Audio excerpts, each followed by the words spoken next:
পবিত্র মাটি এমন পবিত্র মাটি আমার নবীর রওজায়।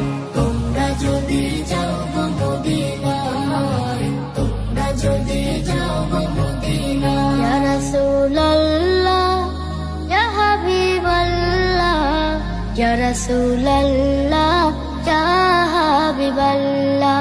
মদিনা শরীফের মাঝে বেহেশতের বাগান আছে,